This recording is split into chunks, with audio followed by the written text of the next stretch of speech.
dito niya sinabing may video siya. Ano ba yung part na yon? Okay? At mamaya, meron akong hinala. Sasabihin ko sa inyo sa ending, ha? May hinala ako kung ano yung video na yon, ha? Pero ito muna yung konteksto ng video na yon. Ito yung tanong na yon, ha? Malinaw ho, ito. Sorry. Sorry, we have asked this to you a lot of times and we'll be asking you this again. Kasi kagabi lang may sinabi doon si former Senator Trillanes ng articles of impeachment. Sino ba sa tingin mo ang talagang nasa likod nitong bubong? Kasi kami, we always ask the Congress. Ang lagi nilang sinasabi kung mayroong mga impeachment, naririnig nila sa iyo daw po. So sorry, we have to ask you again. Oh, ang topic, impeachment. Okay? Impeachment ang topic dito. Okay? Impeachment. Kinote ko naman na si Representative Castro, di ba? Sa kanya nagsimula yan. Ikot ko ulit. Impeachment. Nangangamoy impeachment. Nako, Sara. Hindi ka naman may i-impeach. No, kung nagpakabuti ka lang sana, kung naging matino kang vice presidente, 'di ba? Kung naging kung palagi ka sanang concern sa mga Pilipino. Oo, concern sa bansa, pero iba concern ka lang sa mga kulto. Pinaplastic concern. Pinaplastic mo pa nga Yung mga kulto, pinaplastic mo pa. Pero pag na-impeach ka man, Sara, parang magiging katapusan na ng mga Duterte. Sa totoo lang. Totoo po 'yan. 'Di ba? Lalo na yung ICC ngayon ay hinahabol kayo. Pag na-impeach ito si Sara, ay mawawala na ng kilikili powers. O power. 'Di ba? Or connection. Paano na 'yan? Patuloy natin. Para, meron akong mga notes ng quotes dito Ayan niyo muna si Sara. Nakayuko siya, Pakita ko sa inyo Nakayuko po si Sara and then nakatingin po siya sa sa kanyang kudigo. Hayaan niyo muna yan. Kayo naman, masyado naman kayong nakatingin pa nga sa kudigo. Nakatingin pa sa kudigo yung tao, ginaganyan nyo na ha. Huwag kayong ganyan. Sige. Yan na. Talagang ito yun, Inquirer ito, yung kinuha ko. Pero I think kinary din siya ng iba't ibang At saka kahit ano pang deny nila, kahapon lang, after na nitong mga presko ni VP Sara Duterte, may balita na, meron na pong nagtipon-tipon na yung mga salot sa lipunan ng mga makakaliwang grupo. At sinasabi nga nila, meron na silang dinadraft na impeachment. So, mas madaling salita, aminado na meron naman talagang impeachment. Kaya, alam nyo, hindi ka din naman mai-impeach kung talagang sumusunod ka lang or wala kang nilabag na batas, 'di ba? Hindi ka mai-impeach, pero ang Kamara kasi parang may napapansin na, kumbaga nahahanapan ng butas itong si Sara Duterte. So yun yung tinatrabaho nila ngayon. 'Di ba? Kasi kung wala namang butas, edi bakit nila ipupush yan? Ibig sabihin, may nagawa si Sara na foul. 'Di ba? So abangan na lang po natin 'yun. At diyan kinakabahan itong mga bayaderos kasi once pag ito si Sara ay kumbaga napatalsik, katapusan na rin ang karir nyo. At yung mga kaso, aabangan nyo patong-patong.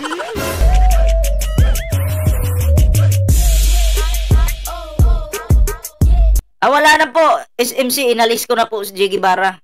Marami daw nasuka kay Jiggy Barra. Pag nakikita yung pagmumuka. Nasuka daw po yung iba. Yung mga deny ng mga tatanga-tangang mga baguhang congressman, deny sila ng deny na walang impeachment. Ang totoo, may nagda-draft na. Inamin na po yan ng mga Makatai Black. Diba? Inamin na po nila na meron na silang dinadraft na impeachment. Okay? So, hindi nila pwedeng i-deny yan. Tuloy. Media outlets. The impeachment is especially on the misuse of public funds and technical malversation and violation. Galing, nagbasa ng kodigo. Grabe. Sige lang, basa lang kodigo. Tuloy mo lang yan. Dapat kasi, tayo kasi noon, pinapag-aral tayo ng mga magulang natin. No? Mag-memorize. Mag-memorize. Minsan, pinaparusahan pa tayo ng mga teacher natin dahil pinag-memorize tayo. Anong ginagawa natin? Nagchika-chika.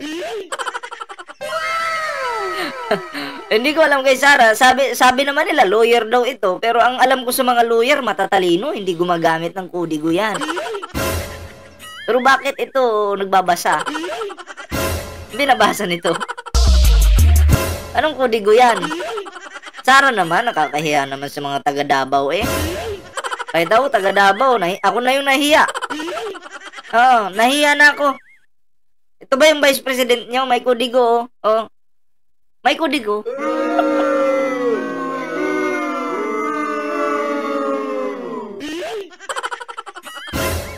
Violating the 1987 Constitution because a government official is bound to follow the Constitution. So last year pa lang, meron na siyang grounds for impeachment. Yun lang, short lang naman pala yun. Hindi mo pa kayang i-memorize. Short, ano lang naman pala eh. Para hindi masyadong halata ba, memorize. Mag-memorize. So, diba? Ni Mag, shout out. Magandang hapon po, magandang gabi sa inyo. Ayan. Impeachment. Kaya sinasabi ko, ginagawa nila ng paraan, pumasok lahat nung kailangan nila doon sa pinag-usapan nila na... Nagigets ninyo? So, ganito eh. Usually dapat, yung grounds muna. Ano ibig sabihin nun? Yung ginawa mo muna bago ka i-impeach. Okay? Meron ka munang ginawang dahilan na ka-impeachable. Oh. Eh, natural, meron talaga. Hindi ka naman ipapa-impeach kung wala kang ginawa. Oh, yung bribery, ano yan? Impeachable yan. O panunuhol. Sinuhulan mo yung tao, impeachable yan. Kasi nanuhol ka eh. O sino yung sinuhulan niya? Na envelope yung hawak. 50,000 ang laman. 50,000. O, impeachable yan, bayad tanga.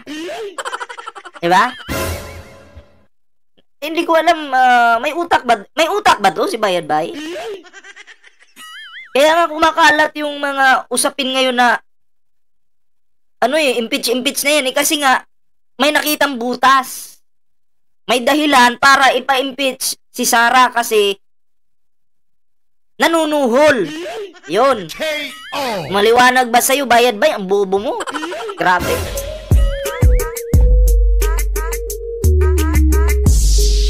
Oo, hindi ko alam bakit yung mga vlogger na mga didishits, mga bobo. Oh. Ngayon, baligtad. Ang gusto nila mangyari, matanggal sa posisyon si VP Sara Duterte through impeachment. Eh, ang problema, wala silang ebidensya, wala silang...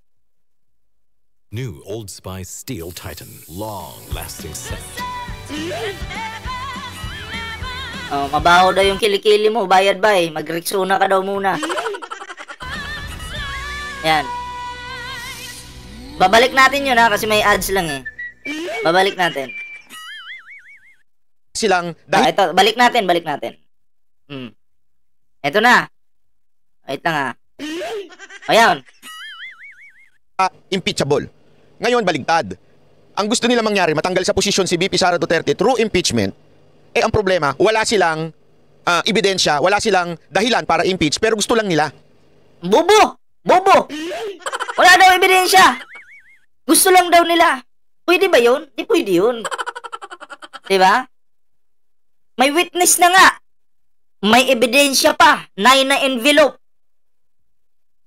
I think sa Congress yata yun na hearing yun. Sa Congress, no? Andun sa Congress. May hearing. Napag-usapan yan doon. Pinakita yung envelope doon.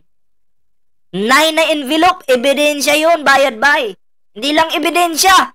May witness pa. Anong gusto lang nila? Bingi ka ba? Bulag ka ba? Ganyan ka na ba, kabobo? Ba't di mo sabihin sa mga viewers mo? Yung na envelope na yan. Di mo kayang i-content ano? Kasi sampal sa inyo yan. Oo. Bribery ang kaso. Panunuhol. Alam nyo ba yung panunuhol? Impeachable po yan. Diba? Kahit sino ka pa, pag nanuhol ka at napatunayan na talagang ginawa mo yan, ay good luck. KO! At pinapalabas kayo ni Bayad Bay dito na walang ganun. Gusto lang daw nila na ipa-impeach si Sara. Diba? Isang malaking kahangalan yan eh. Yung mga pinagsasabi ni Banat Bay dyan. At yung mga viewers naman, paniwalang paniwala, oo nga ano, wala naman silang ebidensya. Ewan ko kung nanood ba to ng mga hearing dyan sa Senado o Congress. Hindi ko lang alam sa mga viewers nila. No? Ginawa nilang source si Bayad Bay. Imbis ang pinaka-source is ang Kongreso at ang Senado, parang initsapwera nila. Ang naging source, bayadero na. Parang kumbaga, ang tinitingnan nilang balita, no? Yung bayaderos na. Parang natsapwera yung yung Senado, Kongreso. Grabe talaga, no? Grabe makapangluko, no? KO! Wait lang, hanapin ko nga. Wait lang, hanapin ko lang.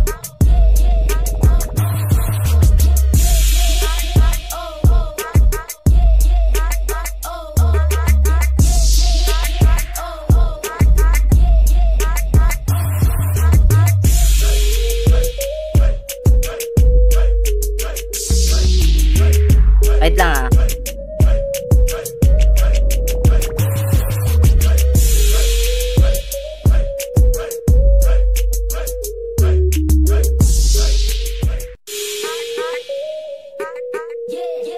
Oh, ito. Nakita ko na yung video. Oh, ito. Ano to, Bayad Bay? Ano to? Cheese Whiz! Help strengthen bones with a strength builder of calcium from Cheese Whiz.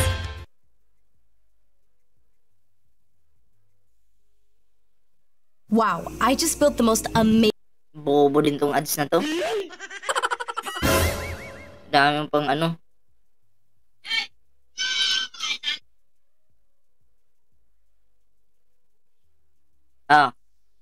Eto ito yun. I received a total of 9 envelopes labeled Hope, my concurrent position on DepEd during that time. These envelopes were handed to me mostly by Assistant Secretary Sunshine Fajardo, which she says came directly from Vice President Duterte. With the narration of our... Ano yun, Bayad Bay? Yun ba yung sinasabing gusto lang nilang ipa-impeach? Dahil walang ebidensya, sabi mo. Ano to? Ma'am Tamura, shoutout po At kay Leizali, shoutout po. Ano to? Banat Bay. At mga DD shits. Klarong-klaro yan May dahilan kung bakit ipapa-impeach si Sara Duterte. Diba? Slim Seed, shoutout po. Slim Side, shoutout. Klaro. Our resource speaker, she earlier manifested that she believes that those envelopes are means to influence her decision as Hope. I was approached, by Attorney Monsayakan. He suggested in the presence of other officials who was with me that the bidder should just discuss among themselves. Mag-usap-usap na lang para hindi masayang yung pera ng 2023. I firmly asserted that the procurement must be implemented and conducted in strict adherence with the rules. Dahil tumanggi kayo na pag-usapan ang 2022 Continuing Fund, posible na ito ang dahilan kung bakit kayo pinag-resign ni Attorney Zuluaga. Gloria Mercado is a disgruntled former employee of the Department of Education. Dapat siguro kung mag-akusa siya ng ganyan, dapat may papel siya. I don't wanna do this. Yan. Ito yung papel. Dapat siguro pag mag-akusa ka ng ganyan, dapat may papel siya. Ito na, ilalabas ng papel. Sara Duterte, ebidensya. Since siya na yung nagsabi, i-turn over ko na yung envelope. My name is Gloria Humamil Mercado. Ano yun? Anong say mo doon, Sara? Sinungaling ka kasi. Yan yung napala mo. Bayag Bay, ano na? Tuloy. Appointed as DepEd Undersecretary by President Marcos, as recommended by Vice President Sara Semerman Duterte in 2022, and February 2023, I was designated as the head of the procuring entity of DepEd. Between February 2023 to September 2023, I received a total of 9 envelopes labeled Hope. These envelopes were handed to me mostly by Assistant Secretary Sunshine Fajardo, which she says... Sabi kasi ni Bayag Bay, wala lang, gusto nilang ipa-impeach kasi wala lang daw. Uy, ano to?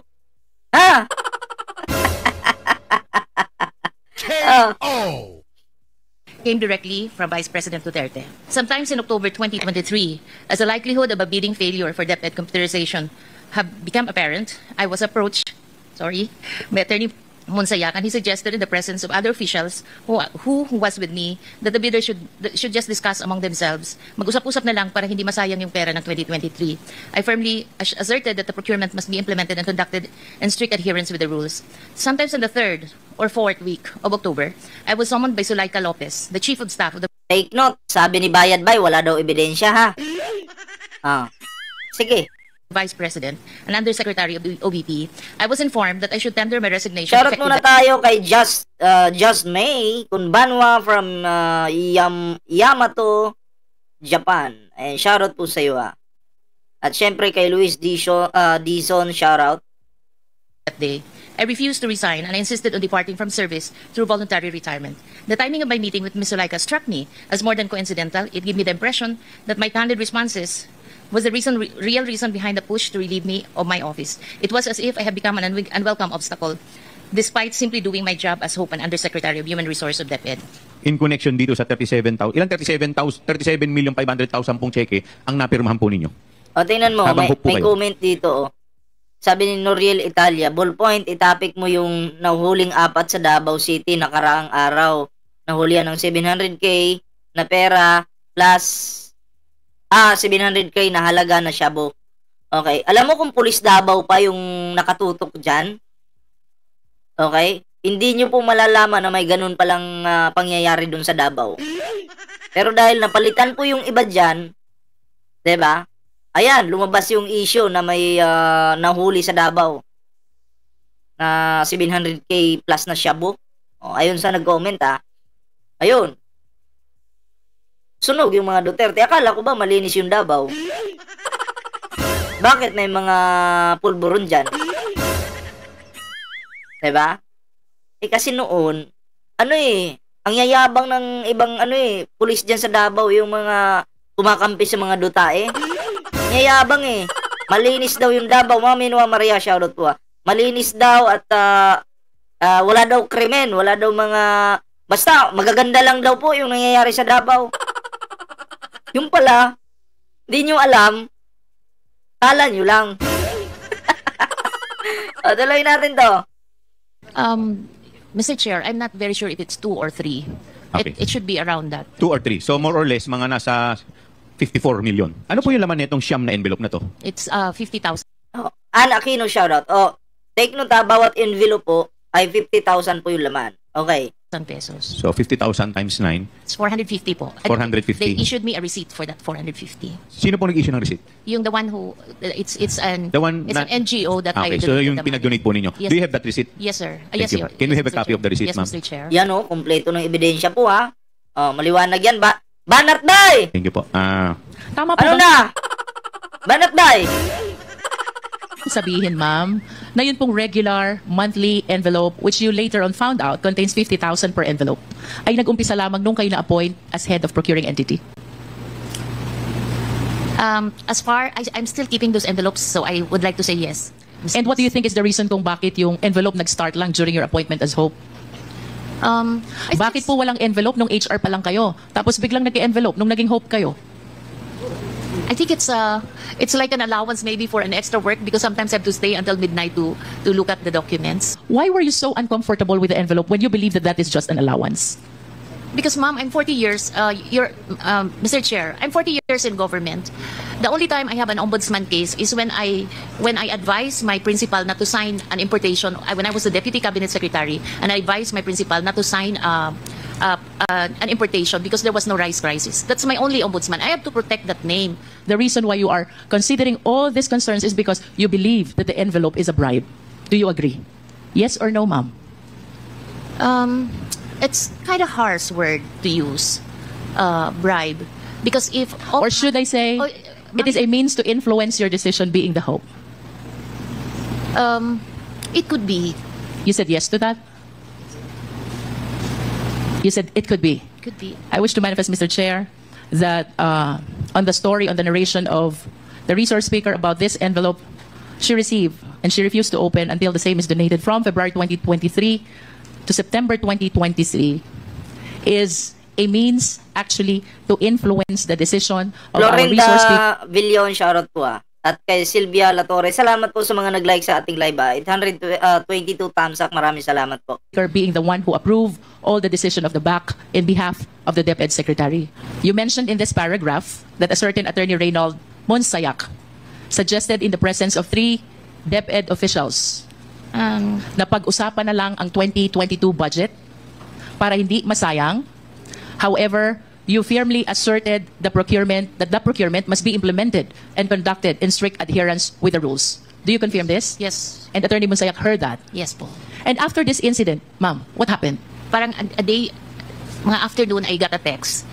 When I got the text, it was a familiar text because these were the same texts that is sent to those who are asked to leave as well. So when I arrived at the OBP's office in Mandaluyong, sinabi na there's this issue of a teacher that is in my office and some other issues. So kinat ko na lang si Yusek Solaika, sabi ko, in my 40 years in government, I knew that I work on trust. So if the principal doesn't trust me anymore, then you don't have to find reason for me to go. So I'm ready to resign, to retire. For the record, ma'am, did you resign or did you retire? I've been asked to resign. I did not. I retired. I You applied retired. for retirement. So when did you retire? Effective November 1. So that is 1 month No. from the supposed date when they you're supposed to retire? They don't like 1 month. I was actually trying to ask for December 30, but they wanted it on that day that they spoke to me.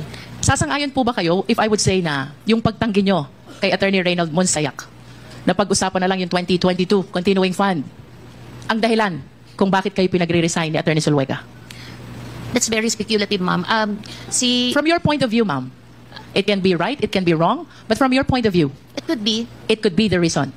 Dahil tumanggi kayo na pag-usapan ng 2022 continuing fund, posible na ito ang dahilan kung bakit kayo pinag-resign ni Attorney Zuluaga. Dapat siguro kung mag-akusa siya ng ganyan, dapat may papel siya. Tulad ng ako, pag inaakusahan ako, pag sumasagot ako, binibigay ko yung papel. Gloria Mercado is a disgruntled former employee of the Department of Education. She was let go because of loss of trust and confidence sa Office of the Secretary. I think, I don't want to do this, but since siya na yung nagsabi, i-turn over ko na yung envelope. Oh. The envelopes where the money was. Comsec? So it's 9 envelopes. Kuha po yung envelope. So it says Grabe, oh. hope and the amount is there. Kasi ang sakit naman noon, ordinaryo lang akong trabahante tapos inano ka ng vice president, di ba? Oh, ayan Sara Duterte, ayan bayad by. May ebidensya. 'Di ba? May ebidensya. Bayad by. Sabi niyo wala. Oh, at ang panunuhol ay impeachable 'yan. And good luck. Good luck, Sara. KO. 'Di ba? Alam naman natin na ang mga dutae mahilig pong manuhol 'yan. Kasi nung si Nino Barsaga ay nandun pa po sa kabila sa ito na lang si Nino Barsaga na lang. Nandun pa siya sa kabila sa mga Duterte.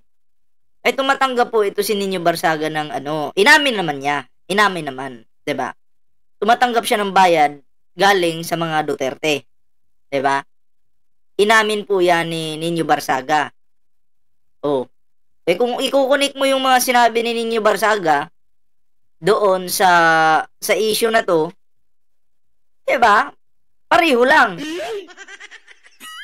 At kung iisipin mo, ganun pala ang tatak Duterte, mahilig palang manuhol.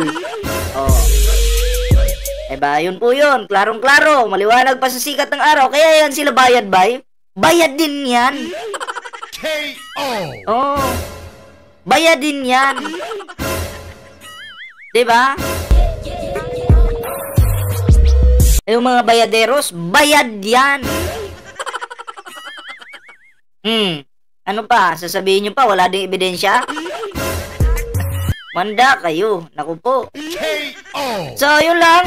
Yung ating video ngayon mga pre. At least, sunog na naman ang kabilang kampo. Sunog na naman sa kanilang mga pinagsasabi. Kumbaga, sinindihan lang po natin para masunog sila. Diba? Sabi ni Wilfredo Quezio, binaliktad mo na naman. At least kami may ebidensya, kayo walang ebidensya. Oo. Ang tanga mo, Wilfredo Quezio. Ang tanda mo na pero tatanga-tanga ka pa. May bulbul ka na, puti na yung bulbul mo pero bobo ka pa rin.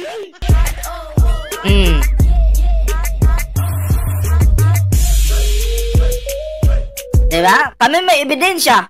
Ayan, ebidensya. Doon kay Nino Barsaga, ebidensya din yun. Siya, witness siya. O pwedeng maging ebidensya. Diba? Kasi umami naman siya. O. Di mo lang matanggap kasi tanga ka. Tanga ka, Wilfredo Quezio. Bobo ka, putang ina mo. O. Diba? O, lamunin mo lahat ng mga pinagsasabi ko. Isaksak mo sa utak mo, bobo ka.